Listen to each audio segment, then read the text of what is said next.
Welcome to Overzeal's Jack of Games. I'm Ichida Zeal, and today we brought in a very special friend to play a very special game.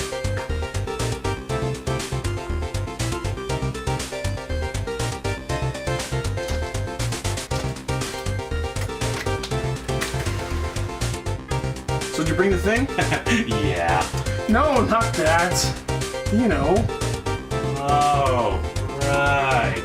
The boss monster. The boss monster play on Jack of Games.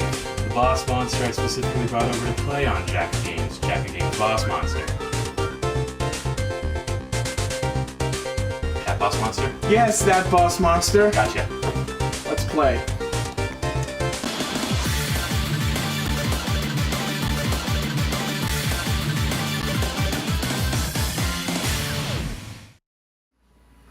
Hello everyone and welcome to another Jack of Games. I'm Saga, and today I'm gonna be your Jack of Games. Give me that. Oh, the boss. Anyway, we all remember when we were kids playing games on our NESs as heroes, running through dungeons, dodging traps, fighting monsters, and defeating the big baddies, all for glory and adventure. But today, we'll be switching up that perspective. We'll be playing as the villains. This is Boss Monster, the dungeon building card game. The goal? Build a dungeon, attract heroes with treasure, and steal their souls. Your brother's soul is mine. If you already know how to play, or you're the adventurous type, click here to skip to round 1 of our game. Give it a second. Okay. Let's go on to the rules of engagement. First of all, we pick our boss monster. The base game has 8. Let's see who they are. First, we have Robobo, the angry golem. Gorgana, the queen of Medusia. Seducia, the sorceress of sexiness. Cerebellus, the father brain. Zigzax, the progenitor lich. King Croak, sultan of the sewers. Cleopatra, mother of mummies. And Draculord, the hypnotic vampire. Every player starts by randomly picking a boss. I'm going to pick Seducia, the sorceress of sexiness. Now, taking a look at the boss cards, we can see that there are 3 things to note.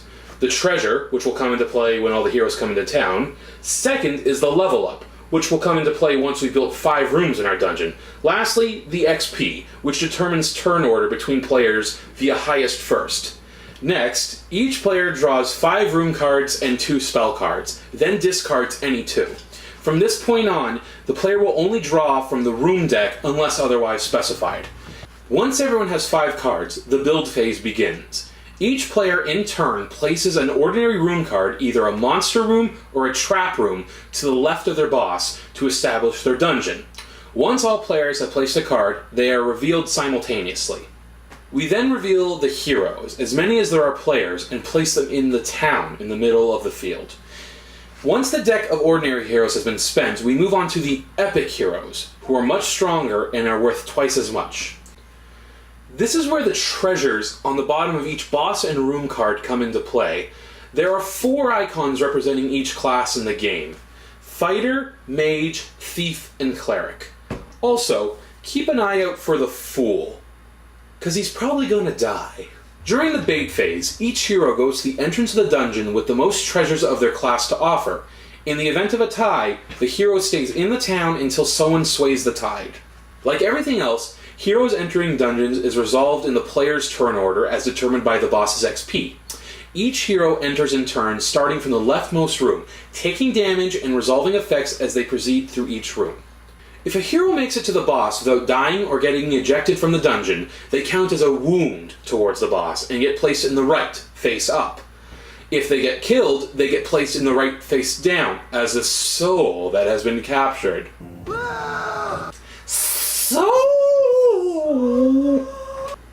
After the first turn, it cycles back to the build phase. At this point, you can choose to continue building your dungeon outward, or place a new room on top of an existing room.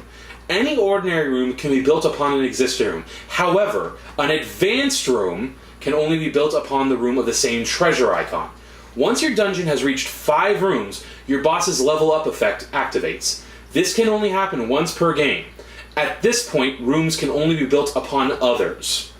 Now, let's talk about spell cards. Depending on their icons, they can either be played during the build phase, the adventure phase, or even both. Experiment with them to get some interesting and sometimes funny effects. This procedure continues turn by turn. The goal of the game is to obtain 10 souls or be the last boss left standing, as any boss dies if they reach 5 wounds. Now that I've prepared you for battle with the forces of good, you have to ask yourself one question. Are you ready to become the greatest villain ever known between the years of 1985 and 1991? Yes? Then let us delve into Boss Monster!